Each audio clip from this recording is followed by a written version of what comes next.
Hi everyone, Amber here from Majestic. Welcome back to my channel. Can you believe it's already the start of another puzzle mystery quilt? I am proud to be the ambassador for Team Awakening. I'm super excited. I told Cotton Cuts to just choose the colorway for me. There's so many good options that sometimes I have other people choose. Sometimes I push myself and choose something like the batiks for Flyway. But this time I was like, you know what? I can't make a decision. Pick for me.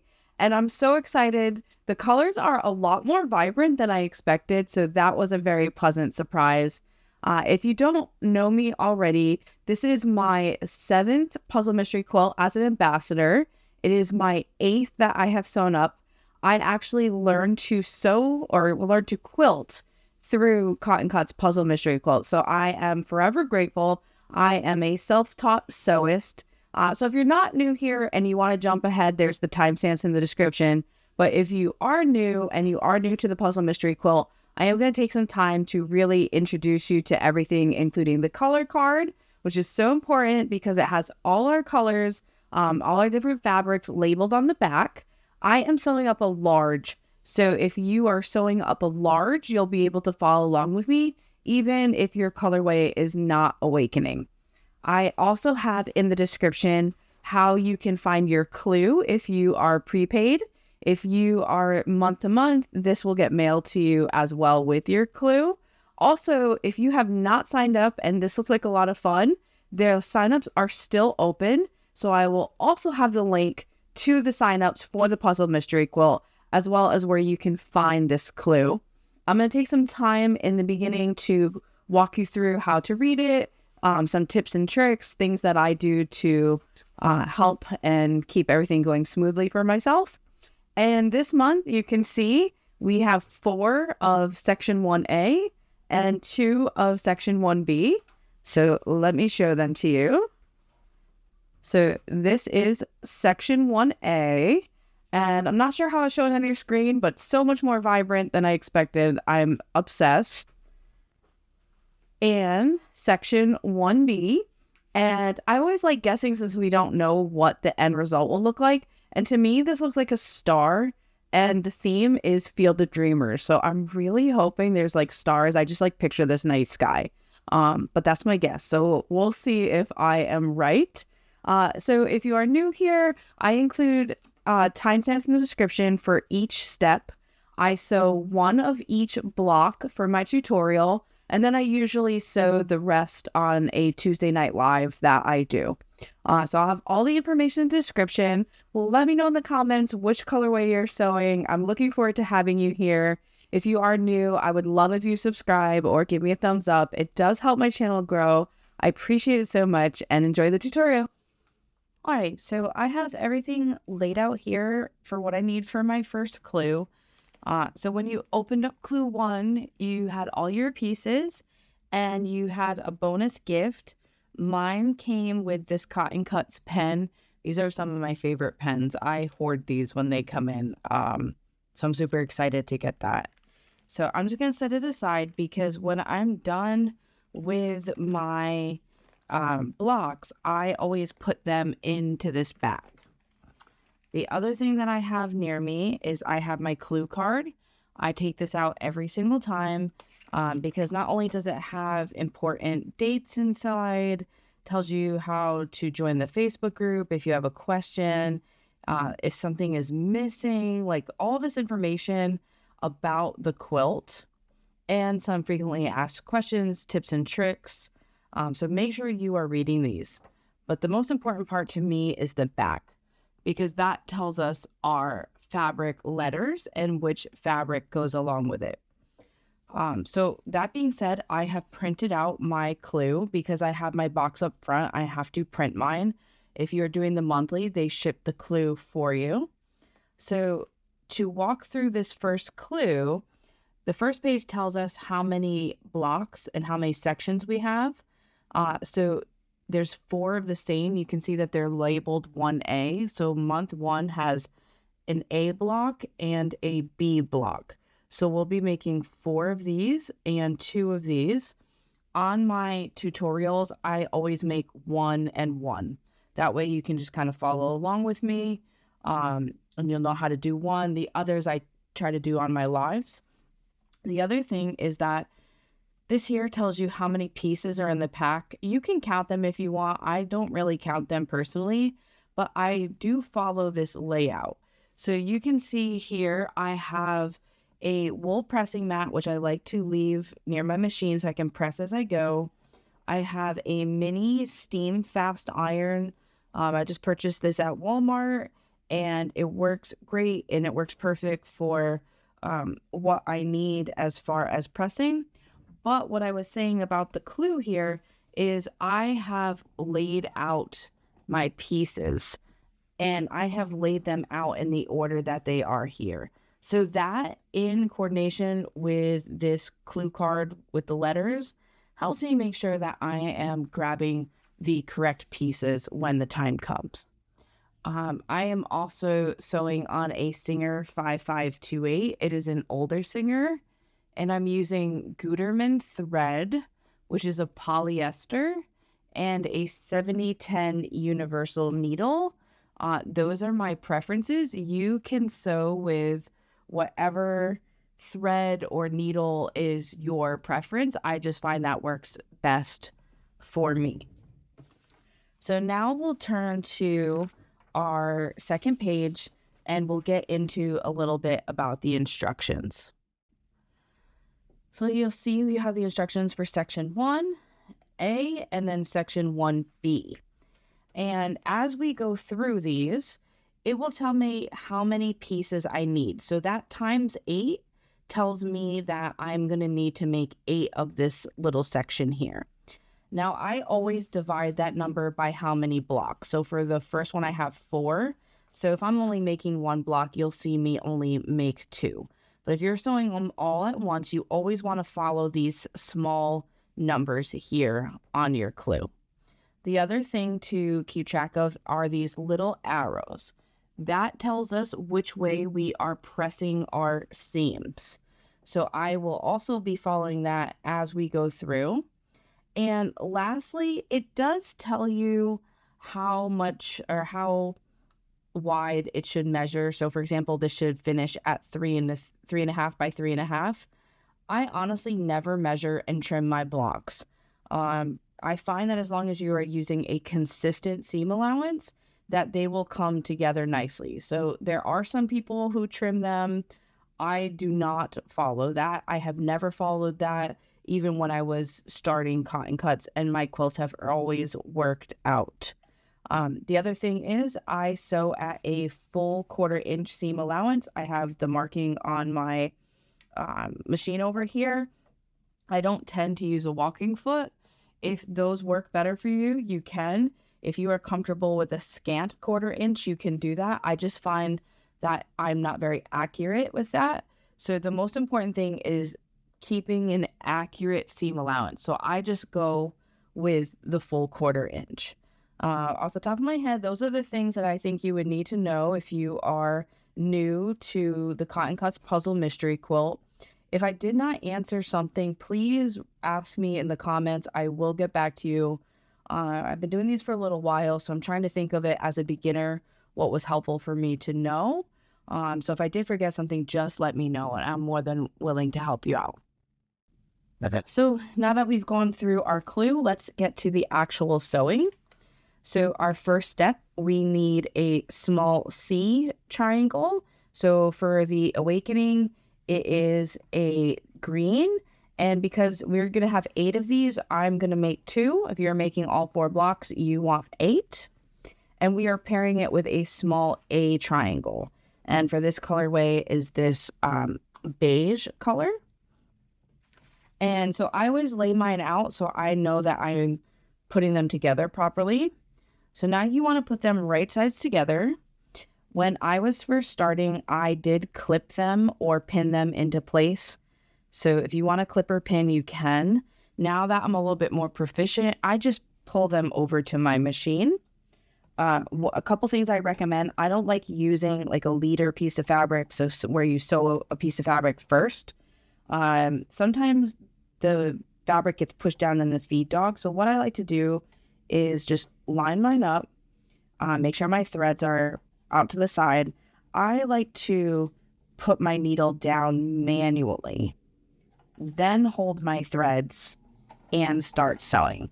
A friend of mine who is a long armor recommends back stitching at the beginning and the end. So I have been trying to get in the habit of that with quilting. I always do that with bag making. So I'm just going to back stitch a couple. Makes it a little harder if you have to pick apart your seams, but makes for a stronger quilt. And I do have my seam length set to a 2 on my machine. And so then I'm going to hold my tails and then just sew to the and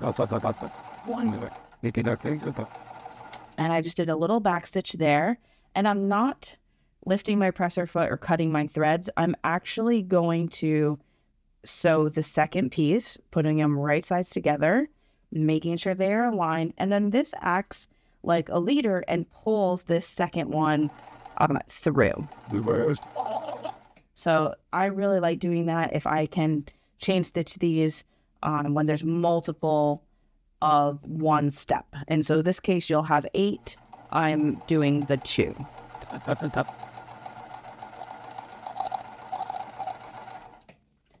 Also, I apologize if you're new to my channel. Sometimes when I am editing, it thinks that the sound of the sewing machine is me talking. So sometimes it sounds like what I call dinosaur noises, and it's not always possible to edit out. So if it sounds funny, that's what it is.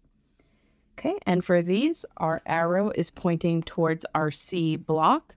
So we are pressing them towards our C fabric, which is that light green color. So I always like to press from the back, and you'll notice I'm not ironing like I'm ironing clothes. I'm literally just putting it down and then lifting. If you move it around, you will tend to warp your fabric. We don't want to do that. I'm also not using any type of pressing spray or water. I don't want to shrink any of my fabrics. And so I'm gently opening this. I'm not tugging because, again, I don't want to warp them. And then I'm just pressing this down. If I need to move it, I lift it up and then repress. And that just helps keep it so your fabrics don't warp or shift.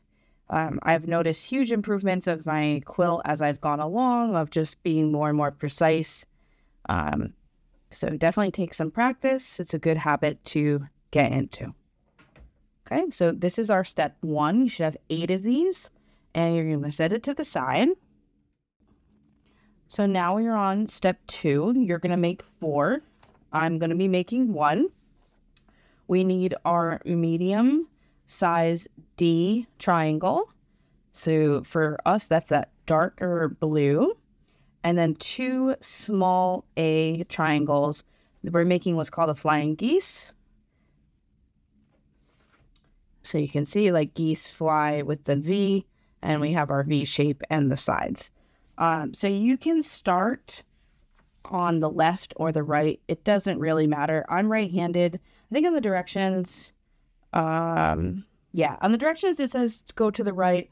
I'm right-handed, so I always start on the right. So you're going to put them right sides together. Because they are die cut, they will line up perfectly. And then I'm going to bring it to the machine, and again, making sure I'm back stitching, turning it so I'm putting my needle down to start holding my threads.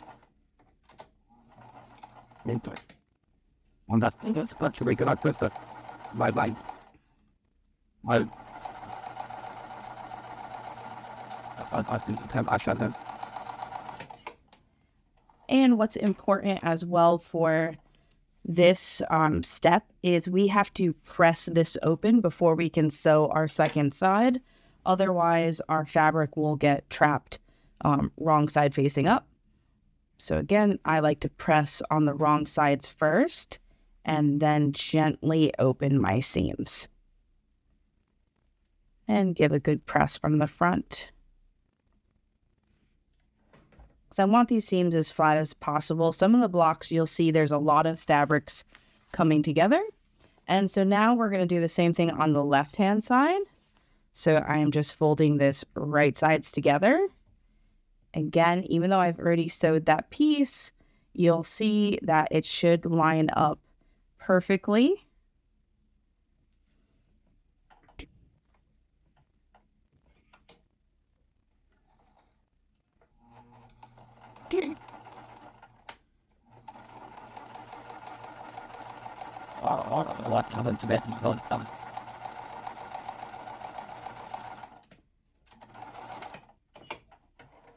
And I always trim mine using scissors. You might have a thread cutter. For me, these embroidery scissors work best, and I can really trim my threads down close. Okay, and we're going to be doing similar here. We are pressing and then gently opening and pressing from the front. Okay, so this is our step 2. So now for step 3, we are taking our step 1 and we're putting it to the left of our step 2. And then this is important because you need to rotate your second one so that way your A fabrics, which is our beige color, are lined up. So you'll know you do it correctly if you have your A fabrics at those diagonals. Okay, and so we are I'm going to start on the right sides together. They are die cut, so they still match up perfectly. And again, we'll just sew along the side here.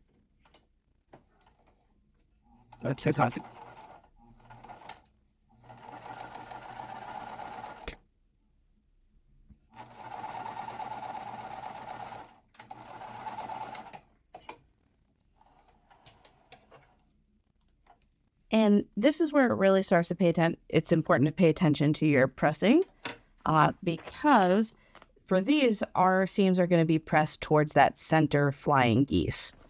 So for this one, I want them pressed towards the left. So I like pressing from the back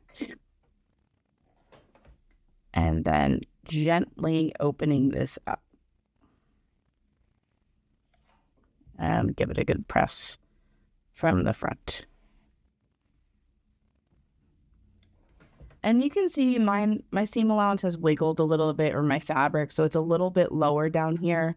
I don't trim this. You'll see when we get to that. I just cover it up in the seam. So if it's not a perfectly aligned, don't feel like you need to rip it out. It will match up in the beginning, unless it's like a really big significance, but this is not too bad. Okay, and same here. I'm putting these right sides together, making sure that they are lined up, taking my time, and then bringing them to the machine.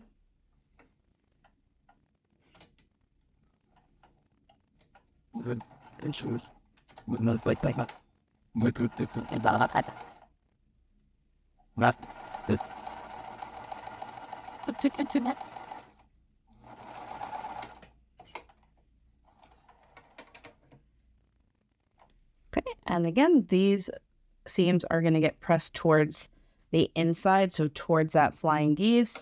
So I will press from the back here and then gently open that up. And you want to make sure that your seams are not flipping on themselves. So sometimes I'll feel along the back to make sure that they have not flipped around.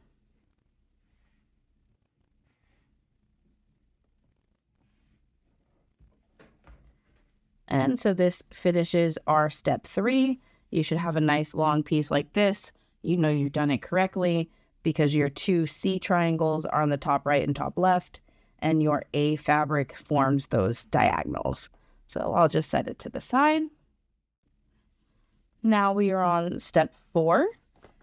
We need our medium-sized A triangle, which is our beige fabric, and 2 small F triangles, which is the darker green with the blue circles. And again, just like with step 2, we're making our flying geese. So I'm going to put my right hand side together first, matching up those edges. Love that Cotton Cuts cuts everything for you because then they line up so perfectly. I'm not very good at cutting my fabric, so whenever I have to cut things myself, they don't always line up so nicely.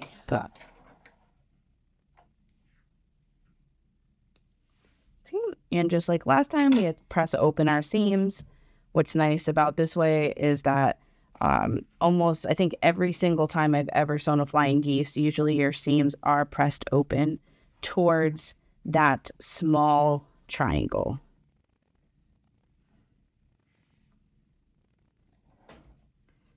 Okay, and the same thing for the left-hand side here.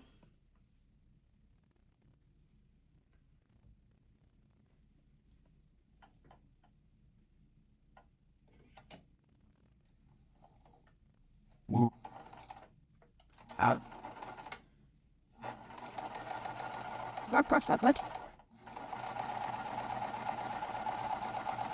On button. It.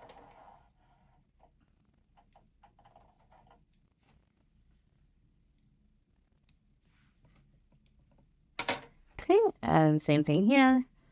Pressing from the back and then gently opening that.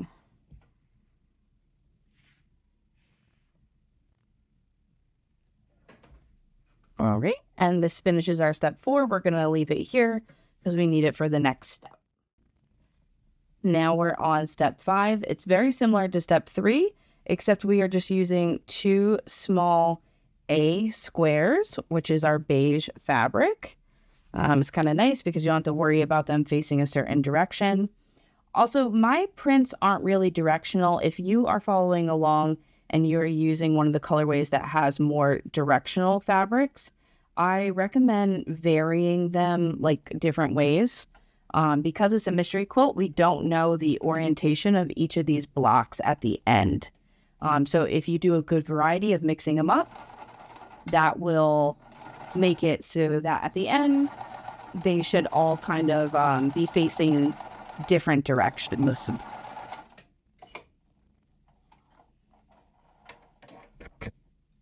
Okay, and now for step 5 here, our seams are being pressed outwards. So for this one, I'm pressing out to the right.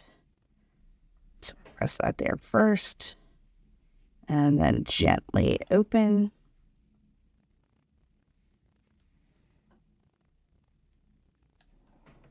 Okay, we'll do the same here for the left, lining up that left-hand side.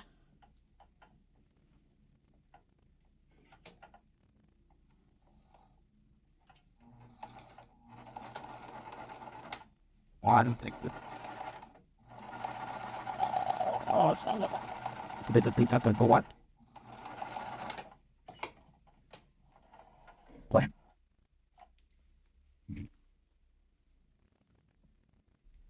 And then the same thing here, we will press on the back and then gently open this up. Okay, and that finishes our step 5. Okay, and so now for step 6, we need to take our step 5 and we are putting it on top of our step 3. So now I'm going to pull this over. You know you've done it correctly or lined it up correctly because your A fabrics here form that triangle. So I'm just grabbing some clips because now we have seams to match up. We don't have to worry so much about this center point because there's no center seam here. So I'm going to put them right sides together and you can see that your seams will nest. So this one's to the left, my bottom one's to the right. So I like to face them towards me so I can fold them back if I need to and really make sure that they are centered and nested. And then the same thing over here. I can fold this back, make sure that that seam is really lined up. And I try to clip them first so I can, hopefully they don't shift. Sometimes it happens, but I want to try to match them up as best as I can. So then I'll clip my center and follow the rest of the fabrics out, clipping the right and the left. Okay. And then I'll bring that to the machine and sew all the way.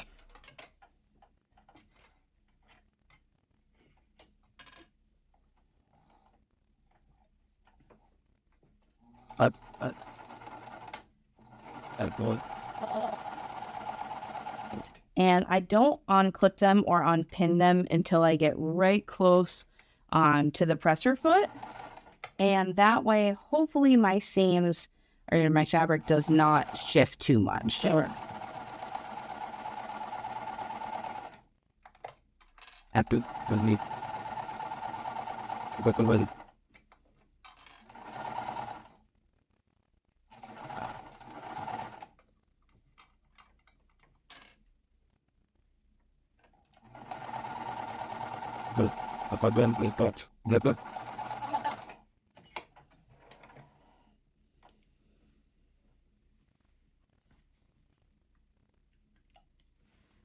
And for this, we are pressing our seams up towards our step 3.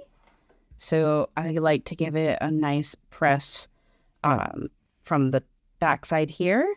And also, this was where one of my, you can see, maybe, I'm not sure how it shows up on camera. There's like 1/8 of an inch difference. That was where that flying geese wobbled.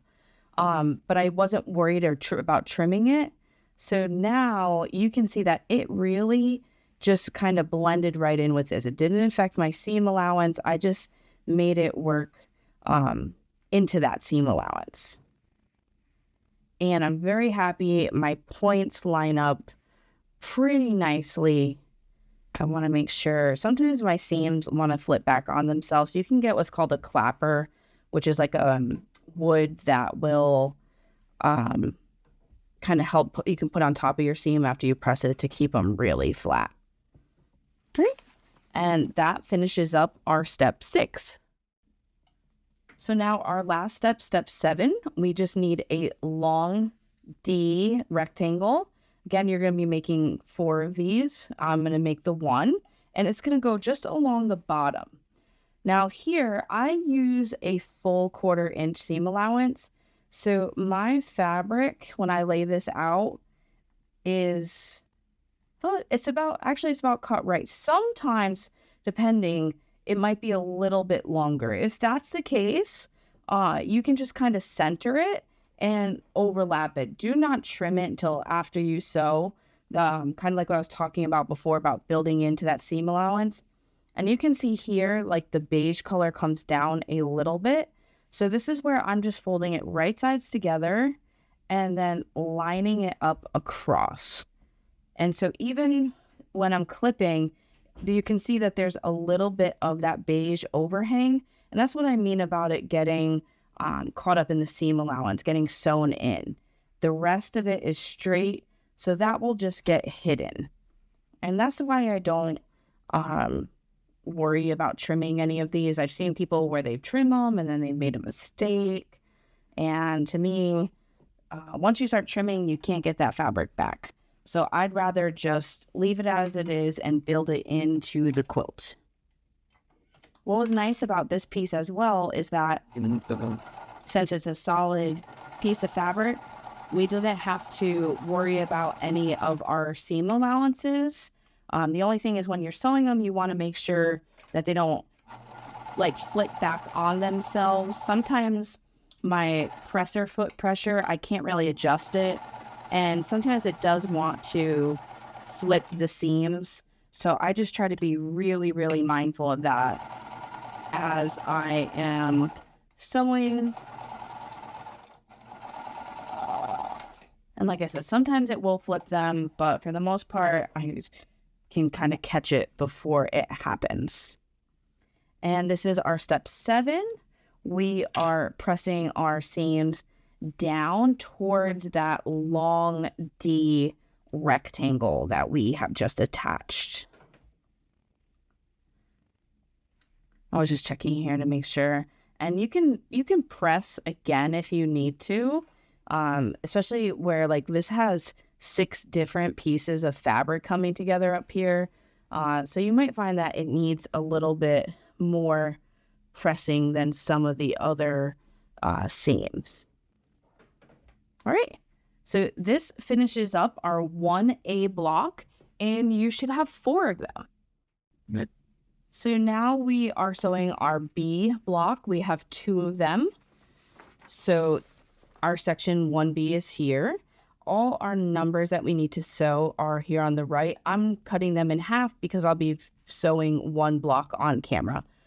So for the first one, we need a small C triangle, which is our light green, and a small A triangle, which is our beige. Putting them right sides together, this is our half square triangle. And like we said, for the first step, or the first block, they match up perfect. And like you saw, I only clip things when the pieces are very long or there's seams that really need to be nested.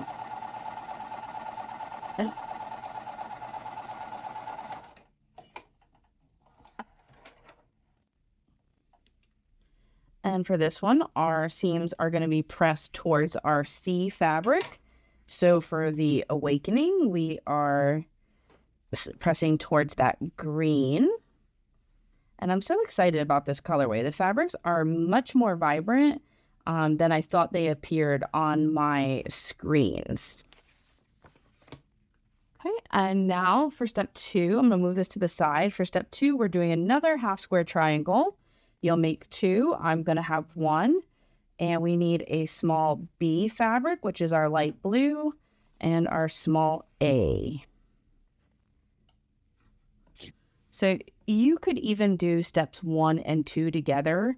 On my lives, that's what I do. But for here, I break them apart, especially if you are a new quilter. I want you to be able to follow along. But it makes them very easy to sew if you just sew all of them at once. And then you don't have to cut your thread so much. You save thread that way too. And for this one, our seams are pressed towards our B fabric, which is the light blue fabric.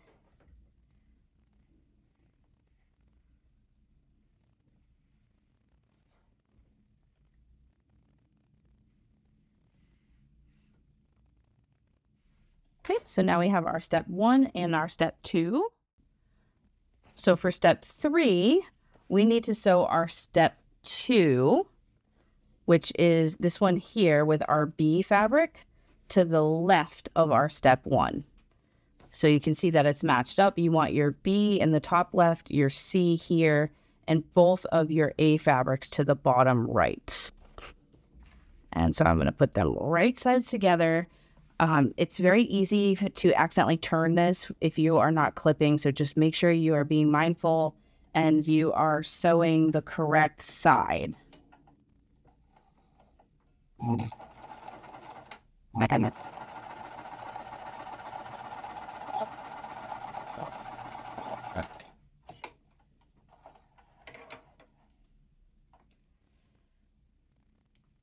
Okay, and for this one here, we are pressing our seams to the left towards our B fabric side, which is that light blue triangle. Then gently opening them, pressing it from the front. So this is our step 3. Going to set that aside. And now we're on step 4. We need 4 of them. So for this, I'm going to make 2. And I need 2 small B triangles, which is the light blue, and then 2 small C triangles, which are our green. And then I'm going to sew them both at the same time. And this is what I was talking about, where it really saves thread and time if you can sew more than one piece at once.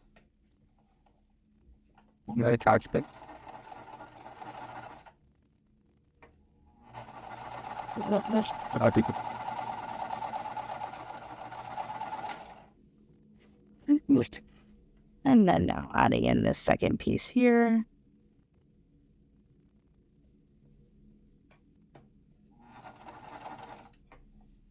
And it's probably hard to tell on camera, but this first piece really helps suck the second piece through.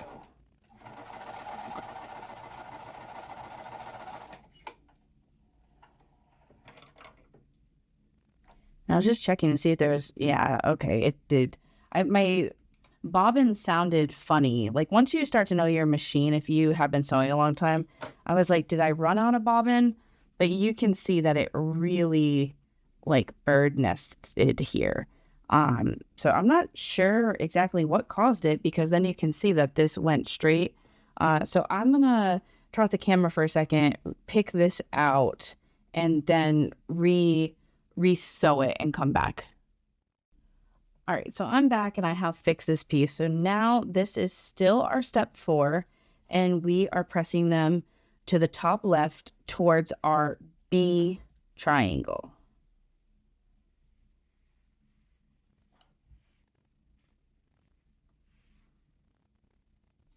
And sometimes you'll see if they are fraying, little pieces of thread will come up through. I just move them or remove them as I'm going. I try to clean up my blocks as I'm sewing, so I don't have to worry about that at the very end. Okay, so now we have 2 for our step 4. That is done. So for step 5, you should have 4. I have 2. So for step 5, you're going to make 2 and I'm going to make 1. So I'm going to step one of these to the side, and I need a small B square to the left. So that is the blue fabric. I'll know that I've done it correctly because the B fabrics are matched up.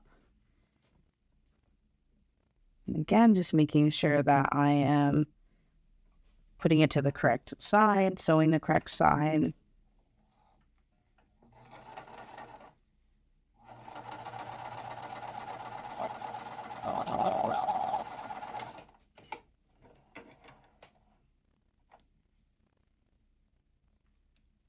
Okay, and for this one, we are pressing towards that B square. So pressing on the left and gently opening it and giving a nice press from the front. And I'm going to set that to the side because now I'll need this other piece from our step 4. And for our step 6, we are attaching a C square to the right. And you're going to make 2 of these. You'll know you did it correctly because now your C fabrics are matched up. I really love that Cotton Cuts uses letters for the patterns because that means that regardless of your colorway, we're all sewing the same for the size large and the same thing for a size small. So if you are not sewing in Awakening, you could still follow along with me. And then for this here, this time our seams are pressed towards the right, towards our C square.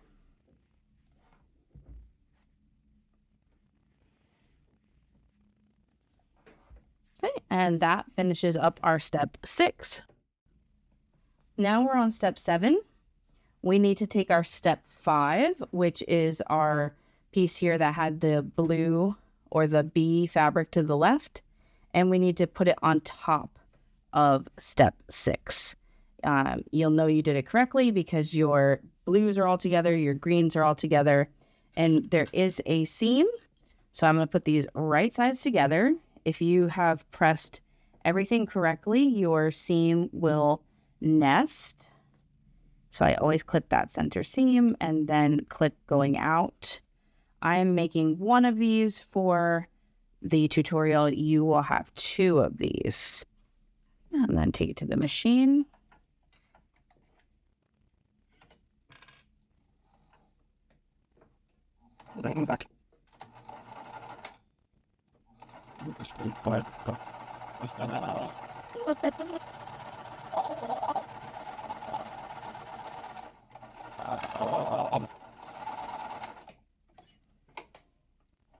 Stop.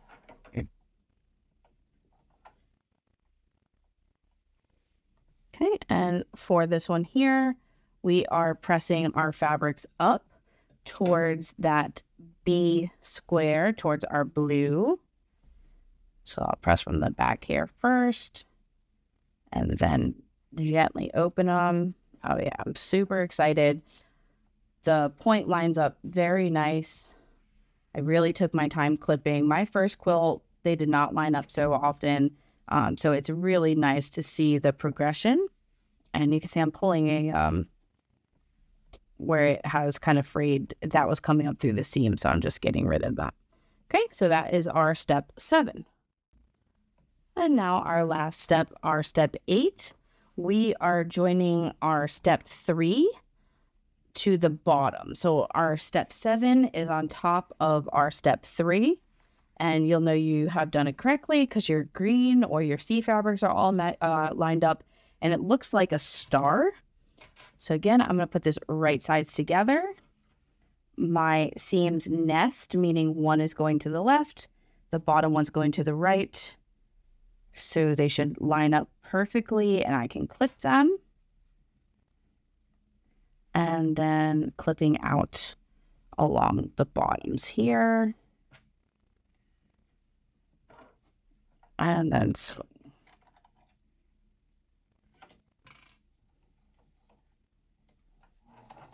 Right.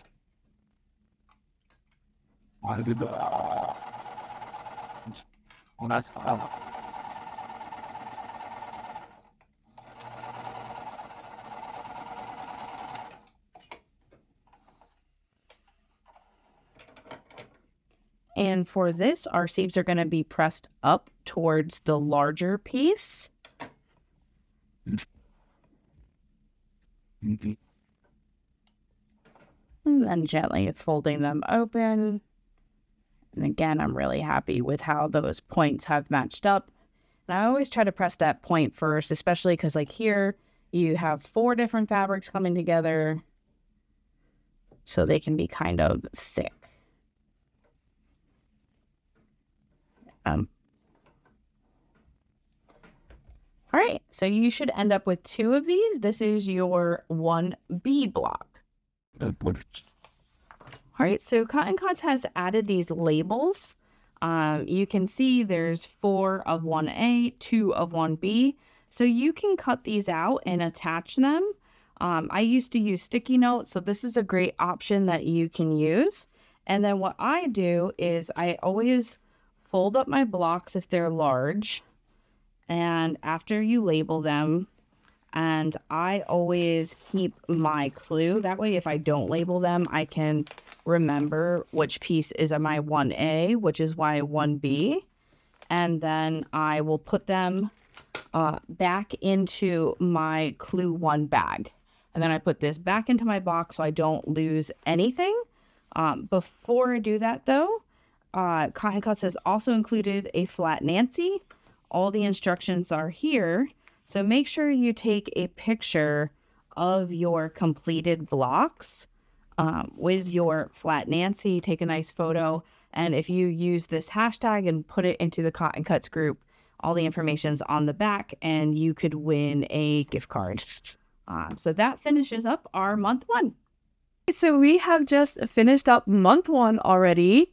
We have our section 1A, and you should have 4 of these, and our section 1B, and you should have 2 of these. Do not forget that Cotton Cuts has started the Flat Nancy again, and you can enter to win a prize through the Cotton Cuts Facebook group. So I do have a link in the description to their Facebook group. Make sure to take a picture of your blocks with the Flat Nancy and to use the hashtag down here, hashtag CC Flat Nancy. You can enter to win a prize. Thank you again. If you enjoyed my tutorial, I would love if you give me a thumbs up or subscribe. It helps my channel grow. I appreciate it so much, and I'll see you next month.